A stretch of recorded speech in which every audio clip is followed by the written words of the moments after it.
कि उनके वार्ड में जब से वो पार्षद बने ना जाने कितने मकानों में डेमोलेशन हुआ था, तो तब क्यों नहीं आवाज़ उठाई गई थी।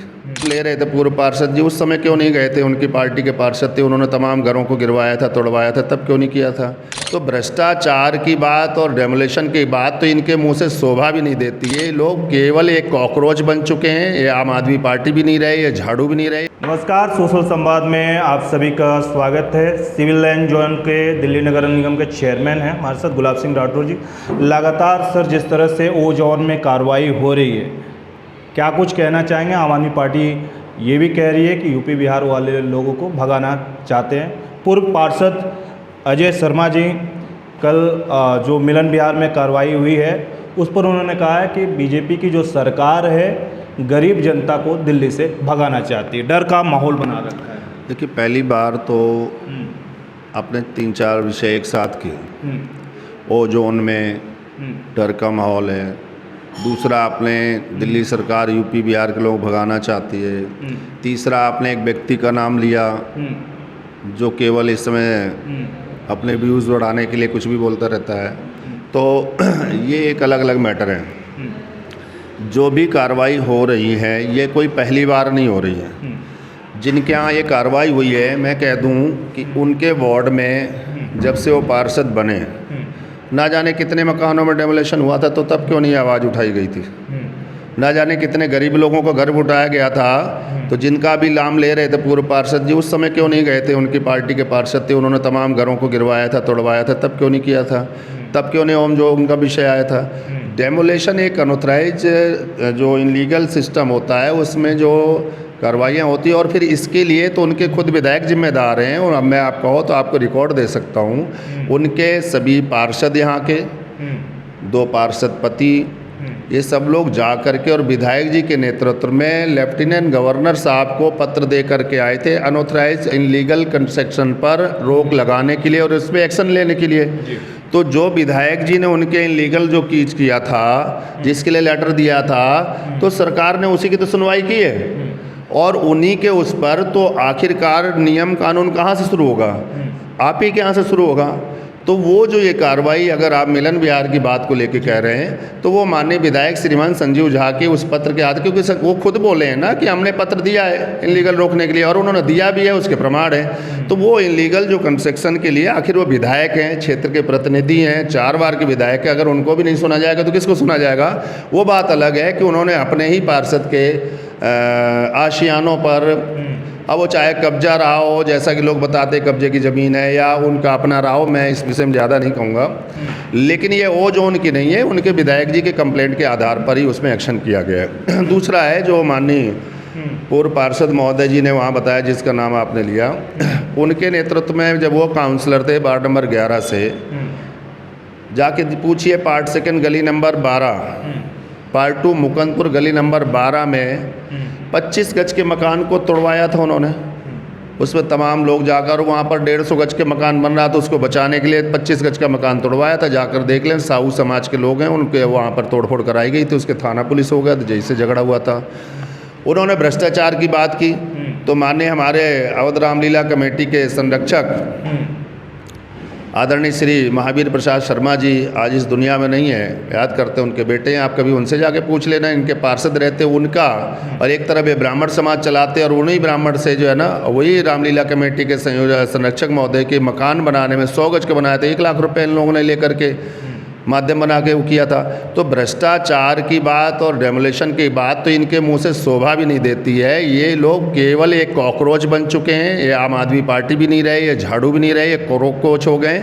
और ये कॉकरोच जिस घर में घुसता है उस घर की दिशा और दशा बदल देता है। तो इसलिए इन लोगों के बारे में चिंता कहना अलग बात है, जैसा कि दिल्ली के मुख्यमंत्री जी ने कहा है, और हमारे सांसदगण भी कह रहे हैं कि ओ जोन में बने हुए मकानों पर कोई कार्रवाई नहीं होगी। लेकिन ये भी कहा है कि फिलहाल अभी, ये हमेशा के लिए नहीं कहा है, कुछ लोग इसको भी नैरेटिव बना रहे हैं कि नहीं, नया मकान नहीं बना सकते हो, कर सकते हो। उन्होंने कहा फिलहाल अभी, जब तक इसकी कोई डेडलाइन गाइडलाइन कोई कंप्लीट ना हो जाए, तब तक नया कंस्ट्रक्शन ना करें। और इसका एक थोड़ा पार्ट टाइम है जिसमें तमाम नियम कानून को ठीक कर लिया जाए। और ये सारी व्यवस्थाएं खराब तो 2010 और 12 और 13 में की गई हैं। उस समय तो कांग्रेस की पहले सरकार थी और इसके बाद आम आदमी पार्टी की सरकार थी। इन लोगों ने 10 साल में क्या किया? उन्होंने 15 साल में जो किया, इन्होंने 10 साल में जो किया, वो 27 साल का जो आंकड़ा है, 25 से 27 साल का, उसकी भरपाई तो आज करनी पड़ रही है। लेकिन मैं हम लोगों से यही कहूँगा, आम जनता को किसी प्रकार की चिंता करने की ज़रूरत नहीं, लेकिन भ्रष्टाचारियों से और अगर धोखेबाज कोई डीलर बिल्डर हैं तो उनकी ज़मीन खरीदने से पहले वहाँ पड़ताल कर लें, नहीं तो आपको ही परेशानी होनी पड़ेगी। सर, लगातार जिस तरह से देखें कि अभी भी ओजोन की बात करें, चाहे वजीराबाद है, संगम विहार है, यहाँ पर भी जो कुछ कंस्ट्रक्शन चल रहे हैं, कुछ लोगों में डर भी है कि कहीं हमारा मकान न, क्योंकि ये यहाँ पर ओजोन के बोर्ड लगे, ओजोन के बोर्ड देखकर लोग डरे हुए हैं। क्या कुछ क्षेत्र की जनता से आप कहना चाहिए? क्या सब लोग नहीं जानते कि वहाँ पर जल भराव बहुत ज़्यादा होता है और लोग इस आड़ में अपनी तमाम जो ग्राम सभा की ज़मीनें हों, चाहे सरकारी ज़मीनें हों, या उन तमाम गरीब लोगों के जिनको बाप दादों ने पुराने टाइम पे ज़मीन बेची थी, उनको पावर ऑफ अटॉर्नी की थी, लेकिन फ़र्द ट्रांसफ़र इसलिए नहीं हुई क्योंकि उस समय लोग रजिस्ट्री नहीं कराते थे। वो आज भी उनके माध्यम से लोग ज़मीनों को हड़प करके ज़बरदस्ती कब्जा करके बैठ रहे हैं, वो लोग हल्ला मचा रहे हैं। आम जनता का कोई नुकसान ना कहीं हो रहा है, ना होने वाला, ना होगा। आप वहीं पर देखें, वजीराबाद में कई ऐसी बिल्डिंग मिलेंगी जो 7 मंजिल बनी हुई हैं। आज एक तरफ ये भी है कि इनमें एक्शन नहीं होना चाहिए और एक तरफ ये है कि अगर एक्शन हो रहा है तो गलत हो रहा है। आखिर जब ये बिल्डिंग 7 मंजिल की अगर धराशायी होगी, जिसका नीचे का इंस्पेक्टर सिस्टम ठीक नहीं है, तब भी तो दोष लगेगा। और ये किस समय बिल्डिंगें बनी हैं? जब आम आदमी पार्टी की सरकार थी, वहाँ पार्षद भी उन्हीं के हैं। तो आखिर इनको पहले अपने घर में झांक करके देखना चाहिए, किसी और पे उंगली उठाना। लेकिन पॉलिटिकल लोग हैं, राजनीतिक क्षेत्र में आए हैं, वो अब इनके पास बचा भी क्या है, तो थोड़ा बहुत तो दोषारोपण करेंगे। बस ये है कि इनका थोड़ा समय और दोष लगाने का, मुझे लग रहा है धीरे धीरे वो भी समाप्त हो जाएगा, क्योंकि धीरे धीरे जितना ही नैरेटिव बनाते हैं, जनता उतना ही ज़्यादा शोध करती है, और जब शोध करती है तो उसमें जो निचोड़ निकलता है उसे वो महसूस करती है। तो महसूस करने के बाद वो तमाम लोग ये बात को फील करने लगे हैं और आगे करेंगे कि जो कुछ हो रहा है उनके भले और अच्छे के लिए हो रहा है। गलत तरीके से आए हुए लोगों को अलग हटना पड़ेगा और सही तरीके रहने वाले लोगों को संरक्षण देना ही होगा। आप पश्चिम बंगाल में देखिए ना, दुनिया भर के बांग्लादेशी भरे पड़े हुए थे, जब उनको बारे में कोई होता था तो हंगामा खड़ा हो जाता था। आज वहीं की पूर्व मुख्यमंत्री ममता बनर्जी जी जो खड़ी हैं, दीदी जी, आप देख रहे हैं कि वहाँ पर ऐसे घूम रहे जैसे कोई जानता ही नहीं है। और यही अभी 2 महीने पहले क्या हाल था कि उनके सिवाय ऐसा लगता था। तो ये सब ऑलरेडी इंडी गठबंधन जो है, इन लोगों के एक मानसिक प्लान है कि भारतीय जनता पार्टी के अगेंस्ट कोई न कोई षड्यंत्र ऐसा करते रहिए कि ताकि एक और प्याज कांड ऐसा आ जाए जिन्हें दोबारा से 17 में आने का अवसर मिले। तो अब होने वाला नहीं है। आखिरी संदेश क्षेत्र की जनता के लिए आपका क्या रहेगा, क्योंकि लोग कहीं ना कहीं डरे हुए हैं?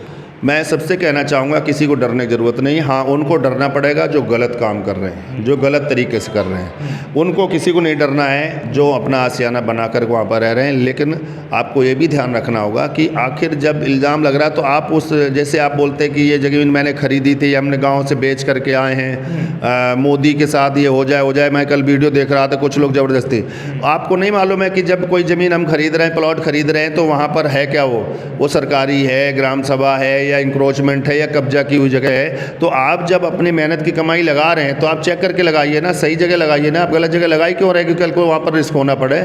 और मुझे लग रहा है अगर इस बात को लेकर के हो कि कल की कार्रवाई से लोगों को, मुझे लग रहा है कि बुराड़ी विधानसभा में जाके चर्चा कीजिए कि लोगों को कितने अच्छा लग रहा है। बहुत बहुत शुक्रिया सर। दिल्ली से सोशल संवाद की रिपोर्ट।